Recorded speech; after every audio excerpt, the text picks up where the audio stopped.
I want you to do something for me right now, wherever you are. Just reach out and tap something solid.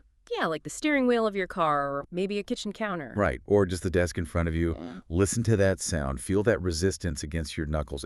It's binary, right? Undeniably. Your hand ends and the desk begins. It's solid. It is comfortably real. I mean, our entire survival depends on that reality. It really does. We rely on those boundaries. We look at a tree and say, that is a tree. Yeah. We walk to the store and say, I am moving toward the store. We neatly box the universe into subjects and objects, causes and effects. Which is completely natural. But today, we're going to take that comfortable, solid reality you just tapped, and well, we're going to put it under a microscope so powerful that the boundaries completely dissolve. We're going to decode the ultimate diagnostic tool of reality itself. And let me just warn you, looking through this particular microscope can be deeply disorienting. Oh, for sure. Because the framework we rely on to make sense of every waking moment, our basic intuition of cause and effect, of physical movement, even of our own self-perception, is exactly what we are going to dismantle today. We're going for the foundational stuff here. Right. The tool we are using is arguably one of the most rigorous and profound philosophical systems ever devised by human beings. Okay, let's unpack this, because we are talking about the global Madhyamaka reasoning. Yes, the core logic. This is the logic utilized by the legendary philosopher Nagarjuna in his foundational text, the Mulamadhyamakakarika, or the MMK for short. A phenomenal text. And I want to be upfront with you. Our mission on this deep dive isn't to just give you some quick Wikipedia summary. We are going to patiently, meticulously explore the actual mechanics of this reality-bending philosophy. It requires patience, definitely. We're going to distill it using the concept of everyday actions. Things like cause and effect, motion, and perception, which correspond to the first 3 chapters of the MMK. The primary building blocks of experience. Exactly. But before we get into the heavy machinery of the logic, I need to know the motivation here. Because, honestly, taking apart the fabric of reality sounds completely exhausting. It can feel that way, yeah. Is Nagarjuna just trying to win arguments? Like, is he just playing elaborate word games to prove that nothing matters? That is the most common and, frankly, the most dangerous trap people fall into when encountering Madhyamaka. I mean, it's easy to see why. It is. It's so easy to read Nagarjuna and perceive him as a nihilist, a master debater who just wants to, torch everyone else's worldview and leave you floating in a dark void where nothing means anything. Which sounds terrifying. Right. But as someone who has spent a lifetime studying these texts, I can assure you that is a fundamental misreading. Nagarjuna isn't a vandal, he's a spiritual physician. A physician? Yes. He's diagnosing a terminal disease in the human condition. Wait, a disease? What disease? Because I feel fine. I mean, my hand hitting the desk felt totally fine. The disease of reification. Reification, okay. It's our obsessive, hardwired tendency to take a universe composed of fluid, dynamic, deeply interdependent processes and mentally freeze them into solid, independent things. Oh, I see. We freeze the flow. Exactly. We suffer because we cling to these frozen concepts as if they're absolute.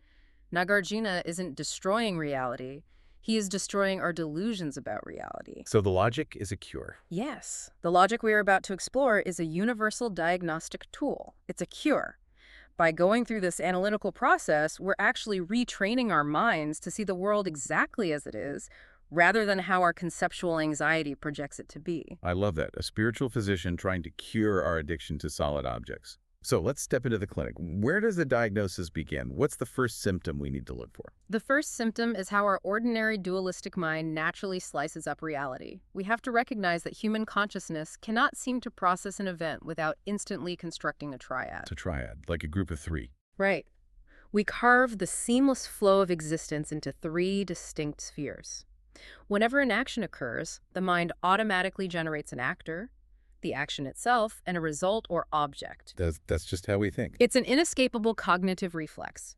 The subject that acts, the relation or action, and the object acted upon. It's literally the structure of language, right? Right. Subject, verb, object. The boy threw the ball. Exactly. It is so deeply embedded in how we communicate that trying to think outside of that triangular framework feels like trying to visualize a new primary color. It's almost impossible. How does Nagarjuna define these three spheres in the source material? Well, he applies this triad to every fundamental aspect of existence. Let's look at the first 3 chapters of his text to really ground this. Okay, hit me. Chapter 1 tackles the concept of causality. When we look at how things come to be, our mind instantly creates that first triad. We identify the subject, which we label the cause or the producer. Okay, the producer. Then we identify the relation, which is the causality or the act of production itself. And finally, we identify the object, which is the effect or the product. Give me a concrete example so I can hold on to it. Think of agriculture. The mind says the seed is the cause. The biological process of germinating and growing is the causality. And the sprout that emerges from the dirt is the effect. 3 solid, distinct spheres interacting. Right. Okay, that feels entirely logical. Seed, growing, sprout. What about chapter 2? Chapter 2 examines motion, action, and space and time. Again, the mind immediately projects a triad.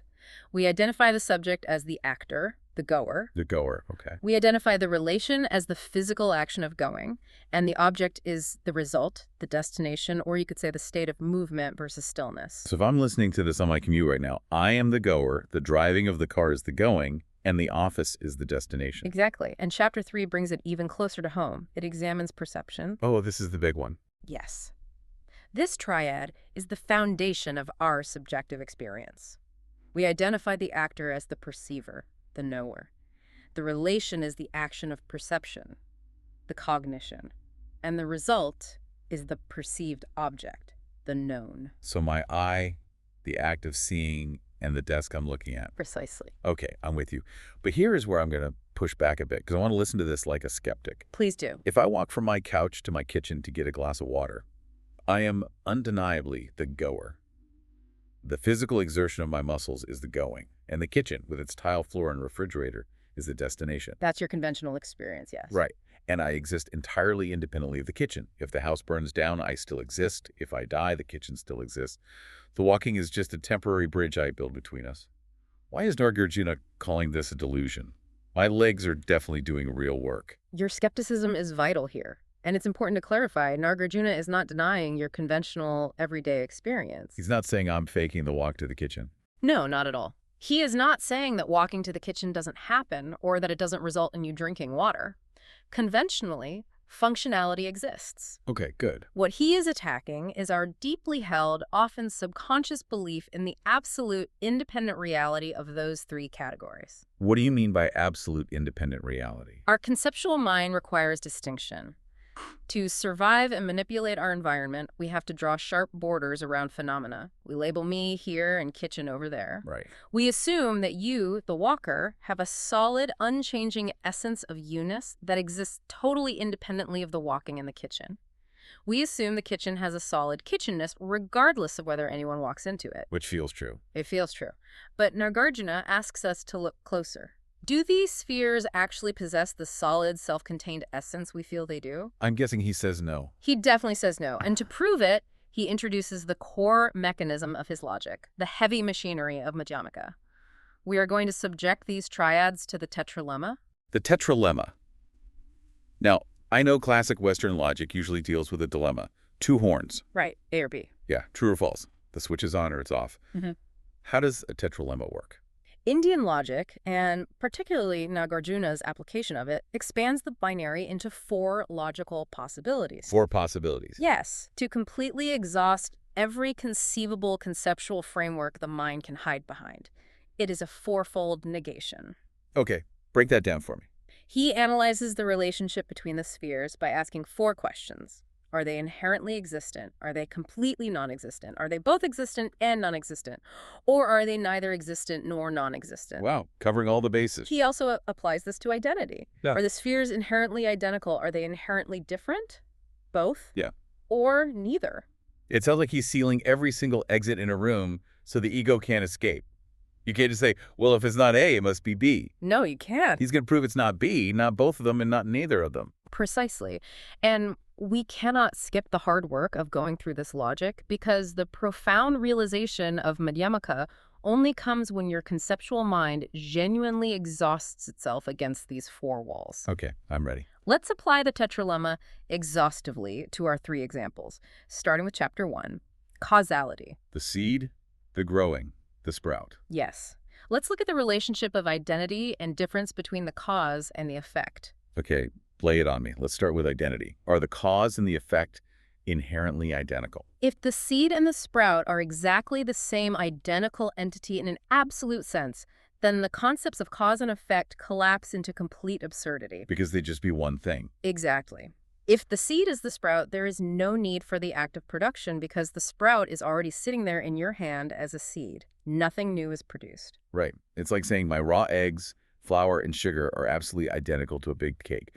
If that were true, I wouldn't need to put them in the oven. I'd just serve a bowl of raw flour at a birthday party. So absolute identity is a logical failure. They can't be exactly the same thing. Right, so the mind instinctively retreats to the second option of the tetralemma, difference. Okay. The mind says, okay, fine, they aren't the same. Therefore, the cause and the effect must be inherently different and completely separate entities. Which feels intuitively true. A seed looks very different from a green leafy sprout.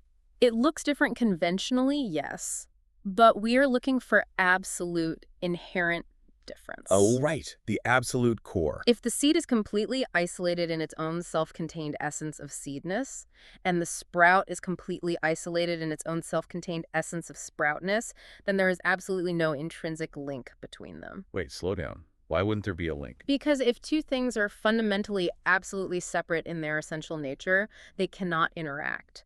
A bridge cannot exist between two entirely separate realities. So they're just in their own little bubbles. Exactly. If absolute difference is true, then causality breaks down entirely, and anything could cause anything. Anything could cause anything. Yes. If the seed doesn't inherently contain the potential for the sprout, if they're absolutely different, then planting a rock could cause a tree to grow. A drop of water could cause a raging forest fire. Oh, I see. If the seed is locked in a vault of just being a seed, it can't ever reach out and become something else. Exactly right. For causality to work, there has to be some kind of bleed over. But if they are absolutely different, there is no bleed over. Yes. So identity fails, difference fails. Let's try the third option. Are they both identical and different? Well, that just feels like a cop-out. How can something be essentially the same and essentially totally separate at the exact same time? Yeah. That's a logical contradiction? It is. It's like drawing a square circle. It is a contradiction. And the fourth option, neither identical nor different, also fails. Why does that one fail? Because saying it is neither implies there is some mysterious hidden third state of reality that we can't comprehend, which is just smuggling inherent existence back into the equation through the back door. Okay, so the identity and difference tetralemma destroys the boundary between cause and effect. But what about existence? Let's look at the effect itself, the sprout. Does it exist or not? Nagarjuna asks, does the cause produce an effect that already inherently exists, or does it produce an effect that is completely non-existent? Let's take the first option. If the sprout already exists inherently before it is caused, then a cause is completely useless. You don't need a seed, soil, and water to produce a sprout that already has its own absolute existence. Obviously, you can't build a house that is already built. Right, so the mind jumps to the second option. The effect is completely non-existent until the cause makes it exist. Which is exactly what we all believe. The sprout is not there, I plant the seed, boom, the sprout is there. But look closer at completely non-existent. If the effect is a true, absolute void, a total zero, then a cause is completely powerless. Wait, really? Yes. You cannot apply a causal condition to nothing and get something. A condition requires something to condition. That makes sense. You cannot pour water on a non-existent sprout and make it grow. The very concept of causing something implies interacting with it, but you cannot interact with an absolute non-entity. Wow. Therefore, an inherently existent effect cannot be caused, and a completely non-existent effect cannot be caused. My brain is starting to itch. I see the trap. If it's already there, you can't cause it. If it's pure nothingness, you have nothing to apply the cause to. And again, the both and neither options just collapse into logical nonsense. Exactly. Causality, when you try to pin it down and find its absolute borders, just slips right through your fingers. Now let's take this exact same rigorous dismantling to Chapter 2, motion. Okay, my trip to the kitchen. We are going to apply the tetralemma to the goer, the going, and the destination, but we are going to add the element of time. We're going to look for the origination, the duration, and the cessation of your walk. Okay, let's look at the time element. I'm walking to the kitchen. Where is the motion actually happening? Where does the going reside? Does it happen in the past, the future, or the present? Let's analyze. We cannot find the inherent action of motion in the already gone to the past. Why not? Because the action of moving is finished there. The motion is over. True. If I look behind me at the carpet in the hallway, the walking isn't happening there anymore. The footsteps are empty. And we cannot find the inherent action of motion in the not yet gone to the future. Right, because the action hasn't begun yet. There's no physical movement occurring in the kitchen tile I haven't reached. Correct. So, obviously, the mind assumes the motion has to be happening right now. It is in the present going, the exact moment you are taking a step. That has to be it. But this is where Nagarjuna's brilliance shines. Isolate it, that present going. If the past and the future are devoid of motion, then this present moment must inherently contain the motion all by itself. Okay. But define the present moment. If the present moment has a duration, say, a second or a millisecond, then it is just a tiny span of time that contains its own mini past and mini future. Right. The beginning of the millisecond is the past. The end is the future. So you have to shrink the present down until it has zero duration. A true isolated present is a frozen point in time. Like a snapshot. Yes, but here's the paradox. Motion fundamentally requires a span of time to get from point A to point B. It requires displacement. An absolute frozen present moment with zero duration has no room inside it for displacement to occur. Oh, wow. It's like a single frame of a movie on a film reel. That's a perfect analogy. If you look at just one frame, nobody is moving in the picture. It's totally still. You only get motion when you run the frames together. But Nagarjuna is saying, if the motion isn't in the past frames and isn't in the future frames, and a single isolated present frame is totally still, where is the motion? It's nowhere. It's nowhere. It's like Zeno's paradox, but applied to the very fabric of existence. Exactly. You cannot establish motion in the past, the future, or a standalone present. Now let's look at the identity of the triad itself. Are the goer and the going identical or different? Let me try this one based on what we did with causality. Go for it. If the goer me and the walking are absolutely identical, then the actor and the action collapse into one single entity. I would just be a walking event. There would be no me separate from the walking. Which means the necessary distinction for an action to occur vanishes. Who is doing the walking if the walker is the walking? Right. But if I say I am inherently different from my walking, which feels true because I can sit down on the couch and stop walking and I still exist, what happens? If the goer and the going are entirely different, inherently separate entities, you face absurdity again. You would have a goer who isn't moving at all, and a floating, disembodied action of motion occurring without anyone doing it. That's just bizarre. Furthermore, Nagarjuna highlights a fatal logical flaw called the two motions fallacy. The two motions fallacy, what is that? If you claim that you are an inherently established mover, that moving is your absolute identity in that moment, and you also claim that you possess a separate act of moving, you essentially have two separate motions occurring. Two motions? One motion defines your essence as a mover, and the second is the physical act you are performing. This logically implies the existence of two entirely separate movers. You split yourself in two. So it just breaks down completely. It is logically absurd. You cannot find the true origination, duration, or cessation of the trip to the kitchen in any absolute sense. I'm sweating a little bit. It feels like whenever I try to put a solid wall around a concept, Nagarjuna just taps it with his logic and the wall shatters. Let's bring it home with chapter 3, perception, because this is the big one. It is. My entire reality, my belief that I exist, is based on my perception. The eye, the act of seeing, the tree. Nagarjuna tackles perception by attacking the idea of self-sufficiency. He asks, does perception perceive itself? What did people think at the time? During his time, other philosophical schools used a very persuasive analogy. They argued that perception is like fire. They said, just as fire burns fuel, it also illuminates itself. Like you don't need a flashlight to see a fire. Exactly. Therefore, they argued, perception perceives the external world, but it is also self-aware. It inherently perceives its own perceiving. That makes total sense to me. I know that I am seeing the desk. I am aware of my own awareness. Well, Nagarjuna completely dismantles this fire analogy. He points out that fire does not illuminate itself because fire has never been covered by darkness. Wait, what? Illumination is the act of removing darkness. Since darkness cannot exist within fire, fire cannot perform the act of removing darkness from itself. Therefore, it does not illuminate itself. Whoa. That is a brilliant linguistic takedown. Isn't it? And he applies this directly to sight. He says if the faculty of sight cannot perceive its own nature, a physical eye cannot turn around and look directly at itself without a mirror, it is logically impossible for it to possess an inherent self-contained power of seeing. Right, because it can't target itself. If it had an absolute essence of seeing power, it should be able to see itself regardless of external conditions, but it can't. And if we run the tetralemma on perception, It falls apart exactly like the others. If perception and the perceiver were identical, sight would absurdly see itself. which we just proved it doesn't. Right.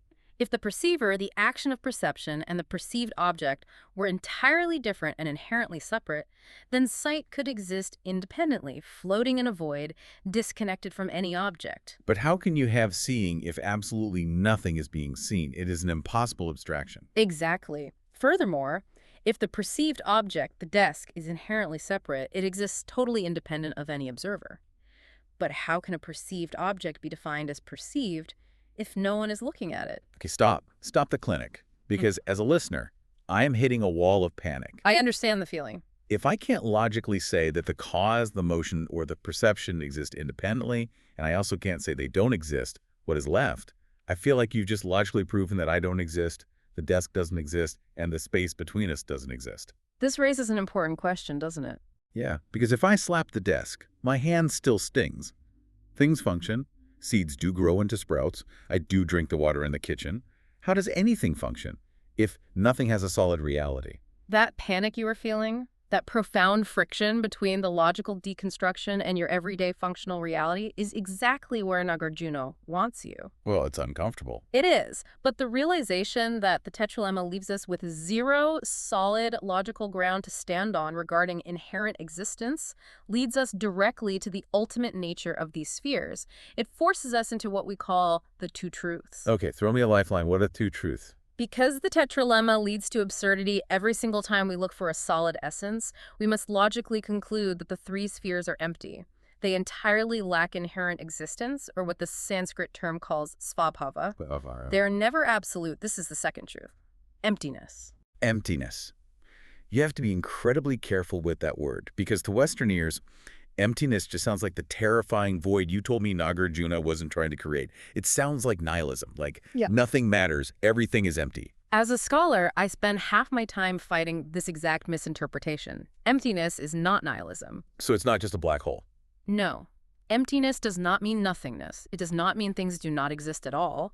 Emptiness simply means that things lack a fixed, standalone, independent essence. Okay, lack of an essence. If you dissect a seed looking for the absolute seedness, you won't find it. If you dissect your body and mind looking for the absolute you-ness, walking to the kitchen, you won't find it. So it's an emptiness of something specific. It's empty of svabhava, empty of intrinsic independent reality. Yes. Emptiness is not a black hole. Emptiness is the openness that actually allows things to function. Openness. Think about it. If things were solid and had inherent existence, they would be frozen in their absolute identity forever.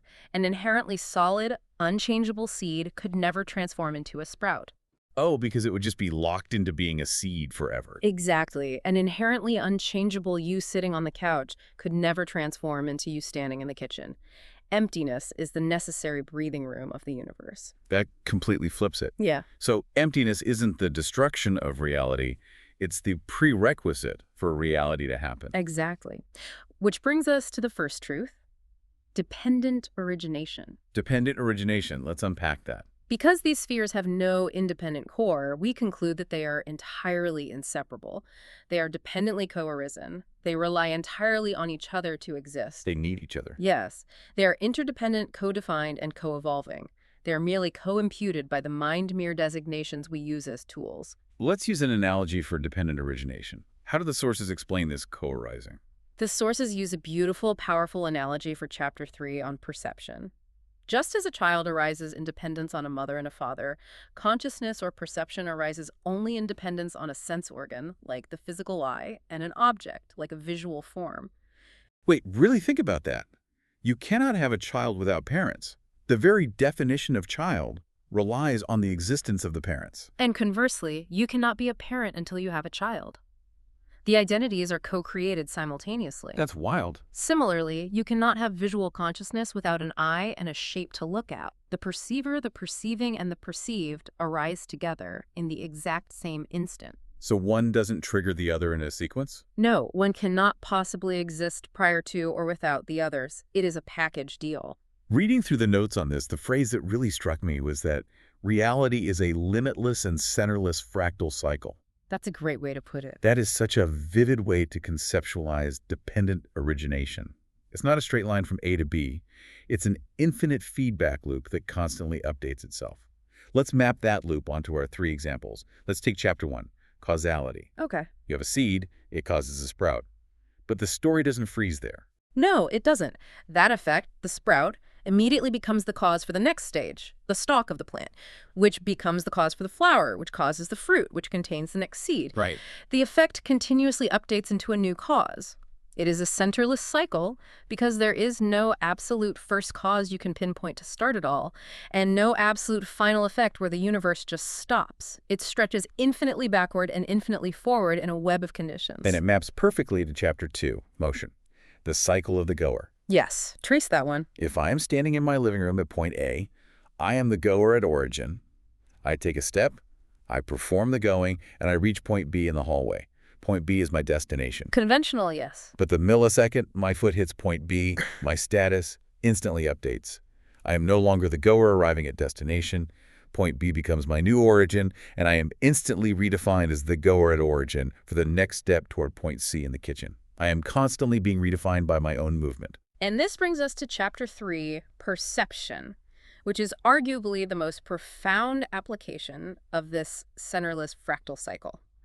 The perceiver is constantly updated by what they perceive. What do you mean? How does looking at a tree update me? When you perceive an object, that act of perception creates subtle sensations, emotional imprints, and what Buddhism calls karma, action, and consequence. Okay, karma. Those imprints fundamentally alter your state of mind. You are biologically and psychologically no longer the exact same perceiver you were a moment before you saw the tree. Wow. Your updated conditioned state then acts as a filter, shaping exactly how you will perceive the next object in the very next moment. Oh, wow. It's like a software program that is constantly rewriting its own source code based on the user's inputs. That's a very modern but very accurate way to see it. But in this reality, there is no original coder, and there is no final version of the software.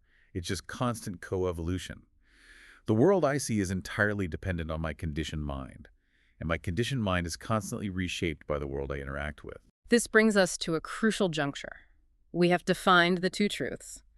The first truth, dependent origination, everything functions smoothly by depending on other things. Right.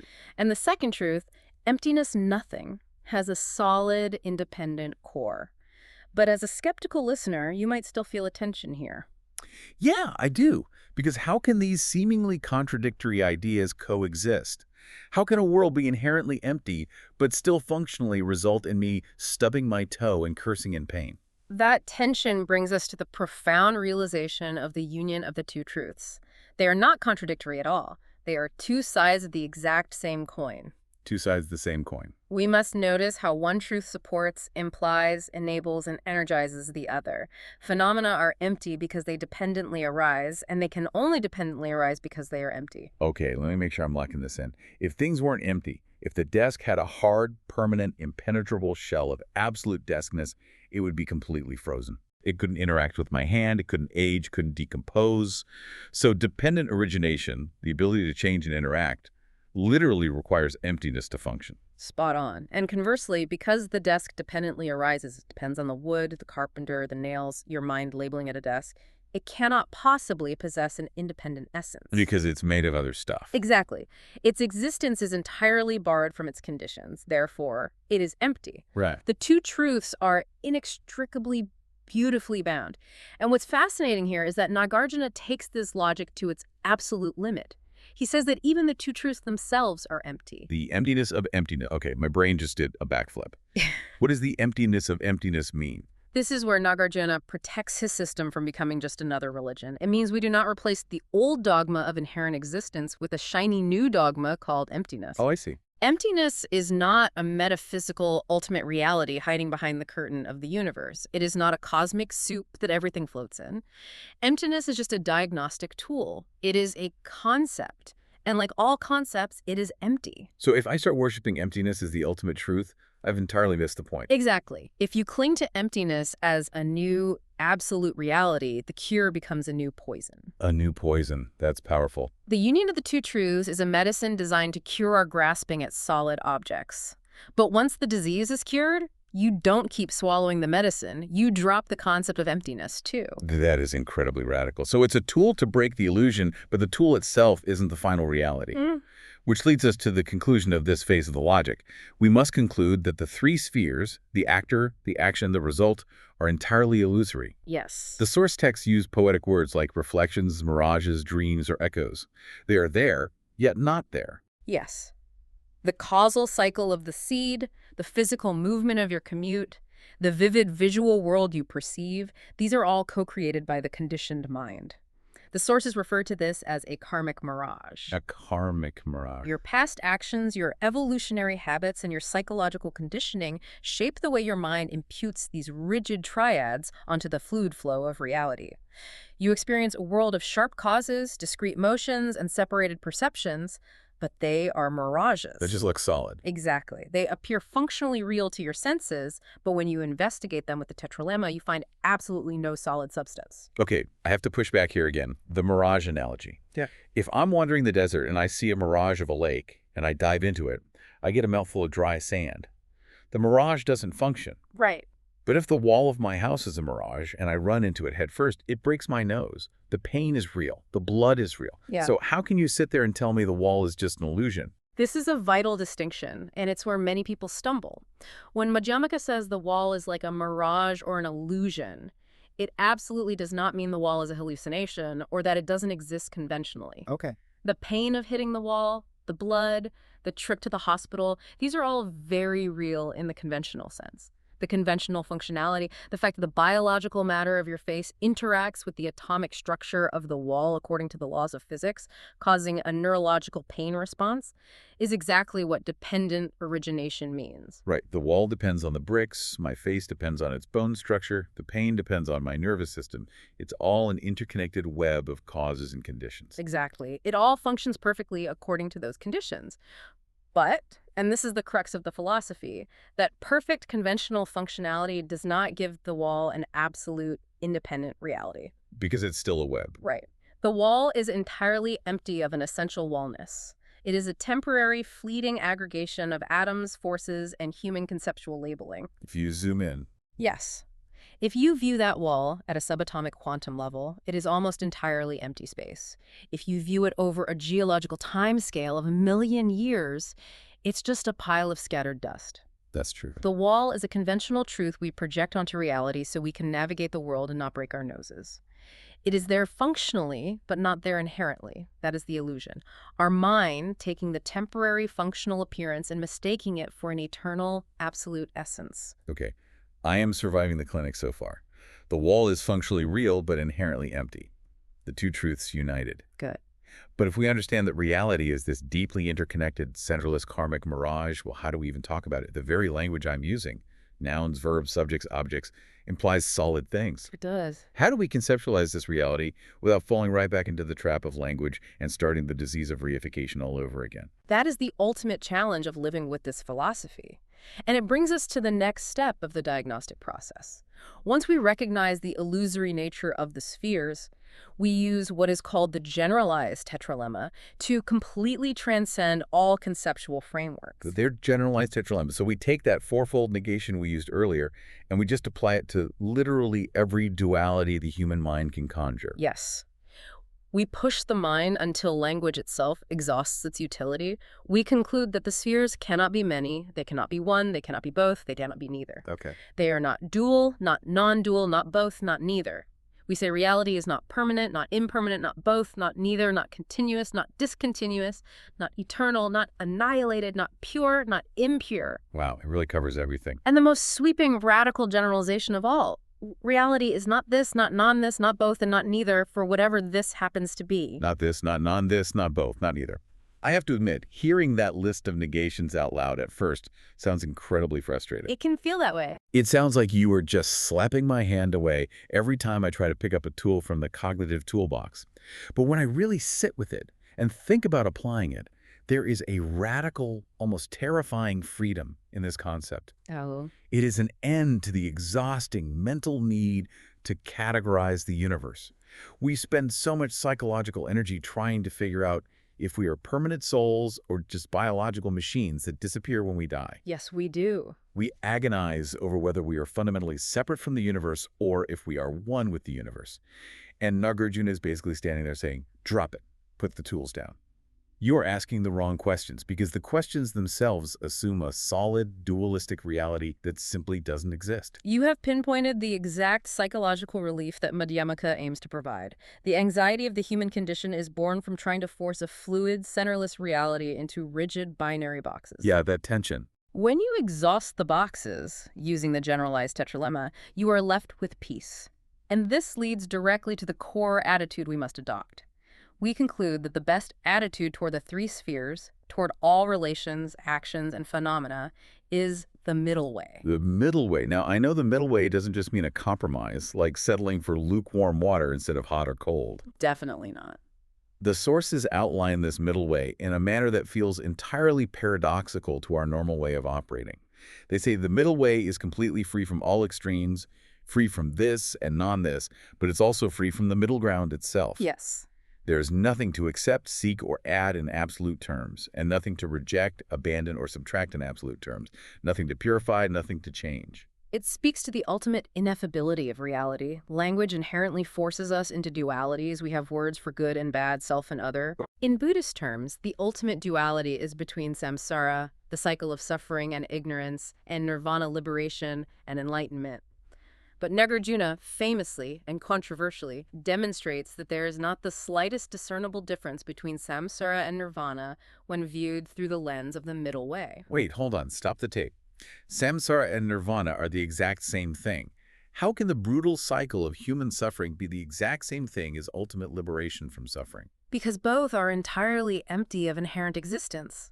Samsara is just the cycle of causality, motion, and perception, the three spheres we've been deconstructing, when they are perceived with ignorance. Ignorance of emptiness. Right. When your mind grasps at the mirage as inherently real, you suffer. That grasping is samsara. Nirvana is not a magical alternate dimension you escape to after you die. It's not heaven. No. Nirvana is the exact same world. It is the exact same cycles of causality, motion, and perception. But it is perceived with wisdom. It is recognized deeply as empty, dependently arisen, and illusory. So the landscape doesn't change. Woo. You do. Exactly. When you stop grasping at the mirage of water in the desert, the mirage doesn't disappear. It still shimmers in the heat. But it stops causing you the suffering of false hope and disappointment. Because you know what it is. The reality didn't change, your relationship to it did. Therefore, in absolute terms, there is nothing to accept and nothing to reject. You don't fiercely reject samsara to desperately grasp at nirvana. You simply rest in the true nature of what is already here. That is profound. Yeah. You don't change the channel. You just finally realize you're watching a television screen instead of looking at a window. I love that analogy. But look, this philosophy is breathtaking. When we're sitting here in a theoretical clinic, deconstructing the emptiness of emptiness. But the person listening to us right now has to turn off this audio and go live their life. Right. They need to know how to actually function with this knowledge. How do we buy groceries? How do we handle a toxic argument with a boss? How do we navigate a world of mirages without just sitting on the floor and doing nothing? That practical boots-on-the-ground transition brings us to the culmination of the Madhyamaka reasoning. The final steps, living the middle way. The sources say we must act and use the three spheres conventionally, but without using them in absolute terms. They call this acting without acting. Yes. Acting without apprehending anything absolutely, without attachment, reification, or effort. Acting non-dualistically. That is a lot of buzzwords. I want to ground this. How does acting without acting look during a high-stakes, incredibly stressful meeting at work? It requires a fundamental shift in how we inhabit our conventional roles. Let's take that stressful corporate meeting. Conventionally, you are a professional, the actor. You are engaged in a tense negotiation, the action, and you are aiming to win a specific contract, the result. There's the triad. If you are practicing the middle way, you still prepare intensely. You still advocate fiercely for your position. You still utilize logic and strategy to achieve the goal. That is respecting the conventional truth of dependent origination. Right, because if I don't prepare, the dependent conditions dictate that I will fail in negotiation. Exactly. But acting without acting means you engage in the entirety of that high-stakes meeting fully, deeply aware that you, the negotiation and the contract, are dependently co-arisen empty designations. Okay. You do not reify your identity as the absolute winner or loser. You do not project absolute inherent existence onto the contract, viewing it as the ultimate measure of your self-worth or survival. So you play the game, you play to win, but you never for a second forget that it is a game. Precisely. Because what happens if you lose the contract? If you grasp at it absolutely, you suffer absolute despair, your core identity feels damaged. It crushes you. But if you are acting without acting, you experience the conventional disappointment. It's a bummer you lost. But the suffering doesn't penetrate your core, because you know the winner, the loser, and the prize are just a temporary karmic mirage. What about something more visceral? What about when I'm driving home from that meeting and someone aggressively cuts me off in traffic, almost causing a crash? In traffic, convention dictates you slam on the brakes to avoid the crash. That is functional reality. But typically the mind instantly constructs a rigid triad. The absolute victim you, the absolute evil action being cut off, and the absolute enemy, the other driver. And then the road rage starts. You generate intense absolute anger. But living the middle way means you recognize the other driver and you are empty, co-evolving processes reacting to complex conditions, stress, rushing, distraction. Right.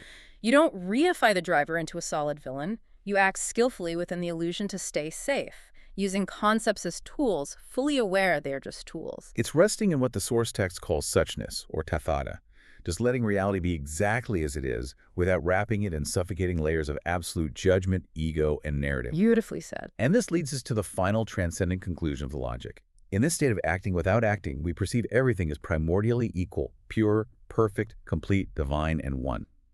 And the texts are very careful to say one in the non-dual sense. Not many, not one, not both, not neither. This is where the philosophy becomes deeply transformative on a cosmic level.